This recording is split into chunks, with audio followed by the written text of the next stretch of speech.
Hello mga kamag-anak! Ngayong araw nga ay humingi tayo ng white sand para ilagay doon sa nabili nating bagong gamot. Bali sinala natin yung white sand mga kamag-anak para makuha natin yung pinong-pino. Bali ito na nga yung nakuha natin mga kamag-anak, 11 kilos. Yan na nga mga kamag-anak yung gamot na binili natin, yung Proclaim na gawa ng Syngenta. Bali first time natin gagamit nito mga kamag-anak dahil may gamot talaga tayo na ginagamit. So try lang natin mga kamag-anak dahil maraming ang nagsasabi na mainam daw ito at tipid sa spray. Kumbaga mga kamag-anak, matagal yung talab kaya hindi ka mag-i-spray ng paulit-ulit. Yung iba mga kamag-anak, ang ginagawa rito ay lulusawin nila sa bote tapos yan na mismo yung pang-i-spray nila. Yung isang paraan naman mga kamag-anak ay ibubuhos mo lahat ng laman ng bote ng Proclaim dyan mismo sa may white sand tapos imimix mo sila. So halo-haluin mo lang, yung iba sa sako nilalagay tapos kakalug-kalugin lang. So basta mahalo nyo lang sila ng maayos, obra na yun. Tapos yung iba naman mga kamag-anak, lulusawin siya sa sprayer tapos i-spray sa white sand. Tayo ang ginawa natin dito mga kamag-anak, kaya nakikita nyo yung tubig na yan, nilusaw ko lang yan dyan, tapos yan na yung ibinuhos natin mismo dyan sa may white sand. Nirekta na natin mga kamag-anak, tapos hinalo natin ng mabuti. Mas naniniwala kasi tayo mga kamag-anak na mas magiging effective yung Proclaim na nilusaw kaysa dun sa Proclaim na sinake lang. So sa mga kamais natin mga kamag-anak na gumagamit ng Proclaim at matagal nang gumagamit nito,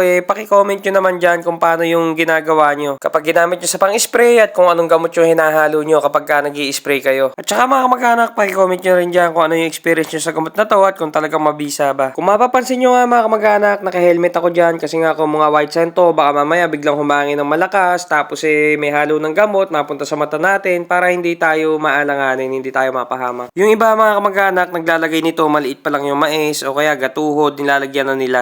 Yan mga kamag-anak, yan na, nilalagay natin Proclaim.